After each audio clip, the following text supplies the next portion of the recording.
Ini ajaran, sehingga ada adabul akli wasyurbi, ada adab etika makan dan minum. Pernah saya sampaikan itu dulu. Itulah ajaran Rasulullah Shallallahu Alaihi Wasallam. Yang kedua, wal hilmu, yaitu bijaksana. Jadi bijaksana. Setiap keputusannya itu selalu mewakili banyak orang. Setiap yang dilakukan itu selalu menggembirakan seseorang. Tidak pernah merugikan orang lain. Kalau misalnya pernah merugikan orang lain, minta maaf dan memperbaiki dirinya. Itu termasuk sikap apa? Wal hilmu, bijaksana. Kemudian yang ketiga, wal hijamatu, yaitu pekam. Nah ini Bapak Ibu yang dimuliakan oleh Allah. Jadi pekam, ada yang pernah ngertos kenal pekam Bapak? Pekam, kop nih loh. Ibu-ibu sudah pernah pekam. Nah ini ada manfaatnya pekam ya. Jadi kalau panjenengan mencari tempat bekam itu harus yang profesional. Bagaimana untuk mengetahui tukang bekam itu profesional? Satu, alat yang digunakan itu harus kita pastikan benar-benar steril. Kita tanya-tanya dulu, Pak, bagaimana biasanya jenengan kalau membersihkan alat itu? Oh, kita menggunakan alkohol sekian-sekian tipenya, kemudian dikeringkan dengan alat-alat tertentu. Wah, itu berarti profesional. Tapi kalau orang bekam itu ngapunten. Bagaimana Pak ketika jenengan membersihkan alat bekam kopnya itu? Ya pokoknya tinggal dikurai biasa Mas, biasa itu loh kayak cuci piring, itu berarti tidak profesional.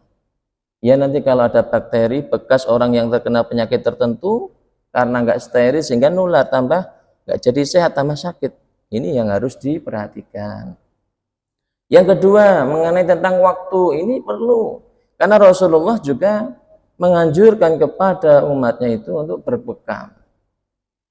Mengenai hari atau tanggal itu kita juga tanya kepada tukang bekam. Kalau itu orang profesional, oh ini Mas, kalau bekam sunnah Rasul tanggal 17, 19, 21 Hijriyah.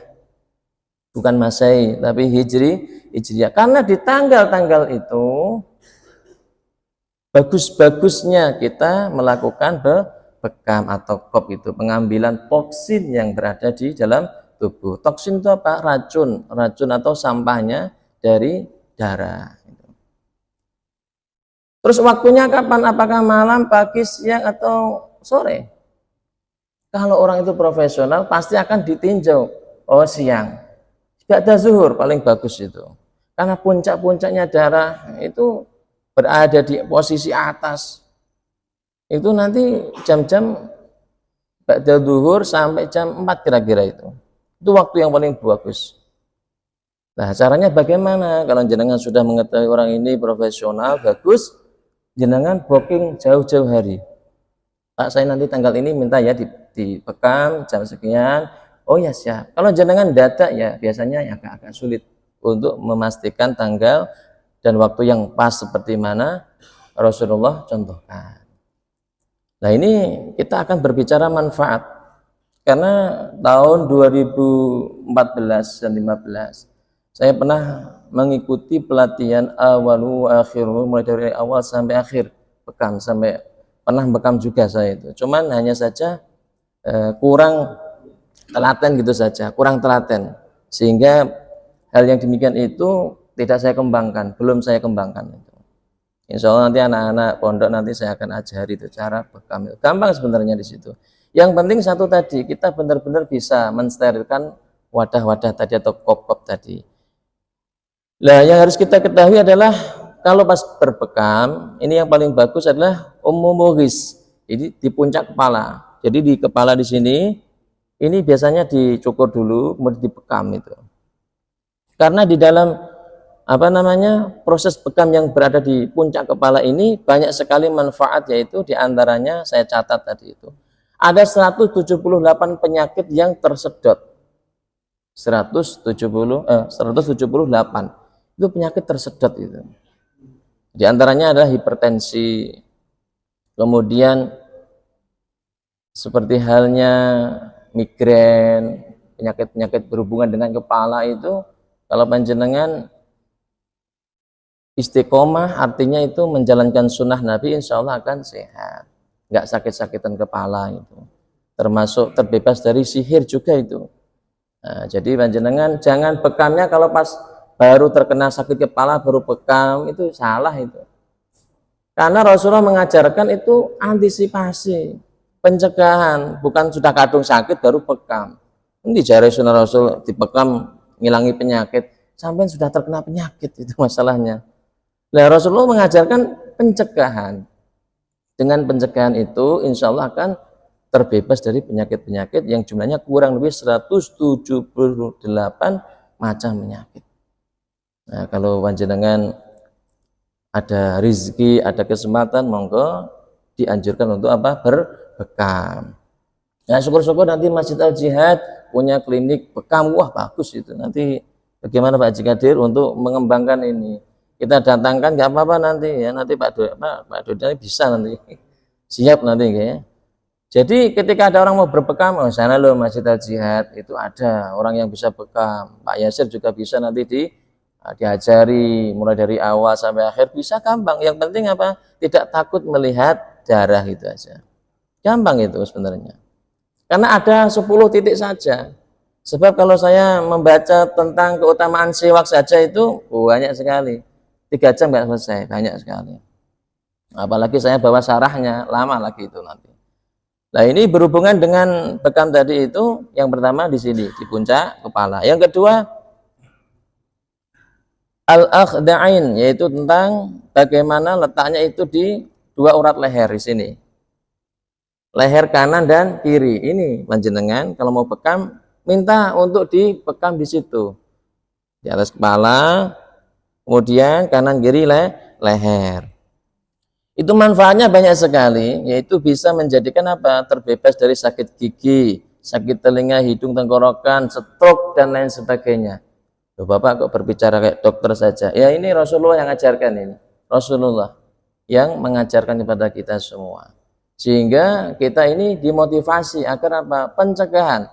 Jangan sampai kalau sudah kadung stroke baru ingat, oh iya dengar bekam gak kena stroke. Mumpung panjenengan sehat saat ini, monggo panjenengan laksanakan bekam. Misalnya, sementara untuk awal-awal 3 bulan sekali misalnya gitu, atau 2 bulan sekali. Kalau biaya mungkin di Surabaya ini rata-rata sekitar 100 atau 150 itu, tergantung ya, tergantung. Nah, yang jelas di Surabaya ini banyak. Ibu-ibu juga ada bekam, ya harus ya nanti sesama putri, jangan putra nanti bekam, wah bahaya itu nanti. Nah, jadi ada tukang bekam itu yang laki-laki dan perempuan. Karena hal yang demikian itu menyehatkan para jamaah, lebih enteng itu nanti, lebih enteng. Nah, biasanya kita itu lebih senang, wah kalau pusing ya beli obat paracetamol panas, nah, itu seperti itu biasanya. Padahal yang demikian itu lebih bahaya, bisa jadi kita mengkonsumsi satu obat kimia itu menumbuhkan ribuan penyakit. Nah, ini yang harus kita perhatikan. Kita harus menghindari sebelum terjadi penyakit itu datang kepada diri kita dengan cara yang disunahkan oleh Rasulullah Shallallahu Alaihi Wasallam. Kemudian yang ketiga al-kahil, yaitu punuk. Di sini punuk ya, di belakang ini. Di punuk panjenengan, di bawah leher itu yang ada benjolan itu, nah di situ, daerah situ itu ada 72 penyakit. Kalau seorang bekam di situ di kop, nah, itu nanti 72 penyakit akan tersedot melalui toksin itu.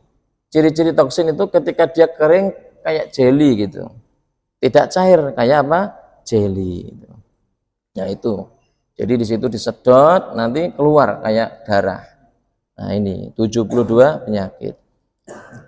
Kemudian apa saja manfaatnya? Jadi saraf-saraf sekitar kepala ini akan apa? Akan sehat, tidak terganggu. Karena aktivitas kita ini mayoritas ya diantaranya berpusat di sini. Kita noleh kemana-kemana, tidur ya di sini semua tumpuannya itu. Sehingga kalau ini toksinnya nggak dibuang, sampahnya nggak dibuang, yang bludak. Sama seperti misalnya kita punya tempat sampah nggak dibuang, itu akan bludak sehingga menimbulkan bakteri juga di situ, penyakit-penyakit. Sehingga harus harus dibuang, disedot itu. Nah, meskipun hal yang demikian itu hendaknya kita usahakan, ya, diusahakan, tidak wajib tapi diusahakan. Sehingga Rasulullah ini tidak mewajibkan. Kalau wajib yang tidak berbekam berarti dosa semua. Sehingga hukumnya di sini adalah sunnah. Kemudian yang keempat, katifaini, yaitu bau pundak, ya. Jadi di bau ini kanan kiri. Ini juga harus dibekam juga, disedot itu toksinnya itu biar keluar. Sebab hal yang demikian itu bisa apa? Bisa menghilangkan penyakit asma yang sering sesek-sesekan itu, paru-paru, bronkitis, stroke, sakit di leher dan sebagainya. Macam-macam penyakit itu akan tersedot dengan apa? Kita berbekam di titik mana tadi? Bau kanan kiri tadi itu. Kemudian yang kelima, alawar, yaitu pinggang ini yang biasa gampang pinggangnya itu sakit, terus ginjalnya mungkin bermasalah, itu bisa berkurang dengan bekam di pinggang. Nah, ini pentingnya kita ini sebelum terkena penyakit-penyakit kayak ginjal dan lain sebagainya, itu hendaknya kita mengetahui sunnah-sunnah yang diajarkan oleh Rasulullah. Insya Allah akan apa, lebih enak. Yang sudah pernah bekam itu insya Allah iya benar. Cuma nggak istiqomah gitu saja, nggak rutin, sehingga nggak maksimal.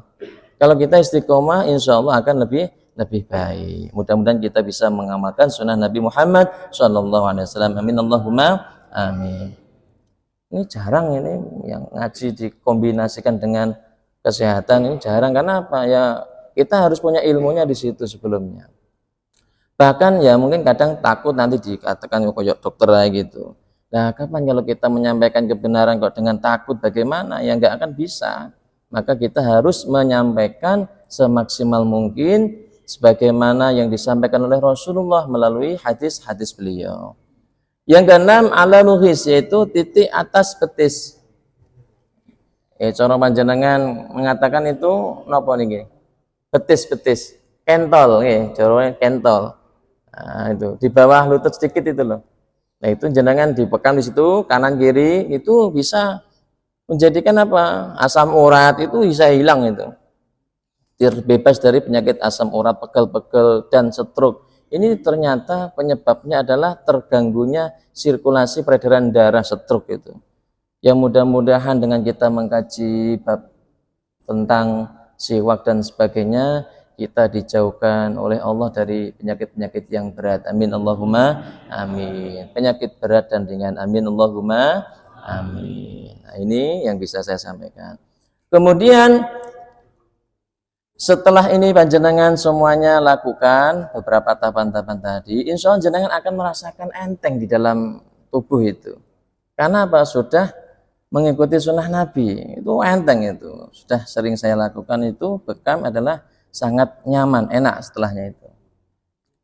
Kemudian setelah bekam tadi yang disunahkan oleh Rasul, yaitu wasiwaku, yaitu apa? Gosok gigi atau membersihkan gigi. Tadi kan ada 6. Yang pertama malu, bijaksana, bekam, siwak. Kemudian kalau siwak tadi sudah saya jelaskan ya, bisa menggunakan pasta gigi atau kayu arok atau kayu siwak itu. Kemudian yang kelima, wata'aturu, yaitu memakai wangi-wangian. Ini termasuk sunnah Nabi, ini memakai wangi-wangian. Ketika pas di masjid atau pas berkumpul di majelis, hendaknya kita memakai wangi-wangian. Bisa parfum dan lain sebagainya. Yang penting di situ membantu agar pakaian yang kita kenakan baunya wangi. Yang terakhir, nah ini yang agak mungkin kok bisa ya gitu. Yang terakhir, wa qasratul azwaj, banyak istri. Banyak istri termasuk sunnah Nabi. Tapi di sini tunggu dulu, jangan amin dulu ya. Jadi di sini banyak istri ini artinya sebagaimana yang dicontohkan oleh Rasulullah. Rasul istrinya kan banyak itu. Istrinya kan banyak. Tapi di situ ketika beliau menikahi istri-istri setelah Sayyidah Khadijah itu ada tujuan dakwah, menyatukan suku-suku, kabilah-kabilah, bukan hanya sekedar melampiaskan nafsu belaka. Kalau orang zaman sekarang ini, mohon maaf nih. Kalau dikatakan sebagaimana yang disunahkan oleh Rasul, kalau mau sunnah itu yang apa? Sebagaimana Rasul contohkan, ada unsur dakwah, ada unsur apa? Menyelamatkan ekonomi dan lain sebagainya. Tidak hanya sekedar pokoknya yang bagus-bagus, yang gede, dukur, putih itu tidak seperti itu. Lah kalau orang zaman sekarang ini kan istrinya lebih dari satu, tapi memilih yang cantik-cantik, yang besar-besar, yang putih-putih, yang seperti itu. Ini sepertinya kayaknya jauh dari yang dicontohkan oleh Rasulullah Shallallahu Alaihi Wasallam. Ini harus dipertanyakan juga. Lah kita kalau mencontoh sekelasnya Mbah Gus Dur saja, berapa istrinya Mbah Gus Dur itu? Pinten ibu-ibu Mbah Gus Dur istrinya? Bapak-bapak ngertos Mbah Gus Dur lah. Lagi pinten istrinya beliau? Satu. Kelasnya Mbah Gus Dur itu. Lah, kelasnya belum sampai Mbah Gus Dur kok. 2, 3 ini dipertanyakan juga itu. Makanya nggak punten, Kiai Jawa Tengahan itu rata-rata nggak berani itu. Kecuali kalau menikah lagi, istrinya meninggal, nikah lagi itu banyak. Tapi kalau dalam satu waktu masih hidup nikah lagi itu hanya beberapa gelintir kalau ada itu. Sehingga dalam hal ini kita mencontoh itu orang-orang yang luar biasa. Di Indonesia ini siapa yang nggak ngertos Gus Dur siapa coba? Wong jangankan orangnya, fotonya saja itu luar biasa, punya karomah. Ini ada di website itu terkenal itu. Suatu ketika ada santri dari Tebu Ireng, Jombang, itu jihad fisabilillah atau mendakwakan ilmu di Papua. Ada santri Jombang mengamalkan ilmu di Papua. Karena terdengar oleh kepala suku orang-orang Papua, ini ancaman bagi kita ini, kita harus hancurkan pondoknya, markasnya, kita harus hancurkan, obrak-abrik. Kalau perlu kita bunuh semua yang ada di situ. Seketika berkumpul semuanya orang-orang Papua pada waktu itu. Yang luar biasanya apa? Ketika sudah di depan rumah pengasuh dari Tebu Ireng tadi itu, Jombang, itu di keluar gitu, enggak keluar. Akhirnya apa? Para sukunya nendang, jeder gitu, terbuka, yang sudah siap membawa sajamnya itu. Apa yang terjadi? Ketika di depan pintu itu dipasang fotonya bagus, Dur langsung stop. Ini guru kita ini. Wah gitu langsung seperti itu. Padahal bukan orang Islam loh. Ini guru kita ini. Mungkin kalau foto itu panjenengan langsung dihabisi itu. Nah, itu. Ini fotonya Gus langsung semuanya stop. Ini ada guru kita di sini, ada foto guru kita. Wah stop. Oh itu. Langsung apa? Yang tadinya muarah jadi berubah 180 menjadi apa? Mulai saat ini karena di dalam rumah ini ada fotonya bagus, Dur. Mari kita semua, pasukan kita semua ini, kita jaga tempat ini, kita jaga pondok ini. Jangan ada orang yang mengganggu tempat ini. Sampai seperti itu. Yang pengasuhnya yang wedi itu. Wah, dikata dicoblos itu wedi. Ya karena barokahnya masang foto bagus, Dur itu, ya Allah, luar biasa. Viral tuh, ada di websitenya itu. Sehingga di sini saya sampaikan meskipun di live, kenapa ada sejarah faktanya itu. Nah ini loh ya. Ini orang kalau manfaat itu Masya Allah. Meninggal saja fotonya itu tetap membawa manfaat ini Masya Allah. Nah kita ini hidup malah nggak jelas. Ini nggak jelas. Ini janjiannya manfaat oke nggak jelas. Ya mudah-mudahan kita ini bermanfaat. Amin Allahumma amin. Satu lagi. Bon. Awake dhewe gawe den tikus ki lho tikus gak wedi. Kita satu hadis. Wa qala sallallahu alaihi wasallam salasatun wajibatun ala kulli muslimin. 3 yang wajib atau dianjurkan oleh Rasulullah sallallahu alaihi wasallam setiap orang orang muslim. Yang pertama al-ghuslu yaumal jumu'ati, yaitu mandi di hari Jumat. Panjenengan bisa ini untuk ibu-ibu, mbak-mbaknya juga bisa mendapatkan sunnah mandi hari Jum'ah. Lupa saya kan nggak ikut sholat Jum'ah. Ya jenengan karena apa? Tetap menghormati hari Jum'at. Tetap hukumnya disamakan. Kalau tidak seperti itu berarti Allah tidak adil. Berarti hanya kaum laki-laki yang mendapatkan keistimewaan mandi Jumat. Perempuan juga dapat dan bisa. Itu jenengan mandi di hari Jumat itu termasuk sunnah. Luar biasa manfaatnya mandi di hari Jumat. Kemudian yang kedua yaitu siwak. Siwak muncul terus ini, gosok gigi ini. Karena orang komunikasi, kalau ngapunten nggak pernah gosok gigi selama seminggu, ini nggak betah jenengan tuh. Apalagi pernah punya sakit gigi, dicepot dipasang gigi yang baru, yang palsu, itu kalau nggak digosok gigi tambah luar biasa itu. Tambah luar biasa itu baunya nggak karu-karuan itu. Makanya di sini dianjurkan untuk rajin membersihkan gigi. Kemudian yang ketiga, wamasutibi, yaitu memakai wangian. Ini dianjurkan. Ya, kalau perempuan ini ya sekedarnya saja, ya. Jangan terlalu wangi-wangi, pokoknya secukupnya, pokok tidak bau gitu. Karena apa? Kalau terlalu berlebihan, ini bisa mengundang syahwat para kaum Adam ini ya. Jadi hendaknya disesuaikan kadarnya. Ya mungkin sampai di sini dulu para jamaah yang dimuliakan oleh Allah, karena sudah siang, karena banyak sekali tugas yang panjenengan emban. Mudah-mudahan kajian singkat ini bermanfaat dan berkah bagi kita semua, dan mudah-mudahan kita bisa mengikuti sunnah yang diajarkan oleh Rasulullah SAW. Amin Allahumma amin. Kurang dan lebih mohon maaf. Allahumma fiqh dan pamit. Assalamualaikum warahmatullahi wabarakatuh. Nabi Muhammad.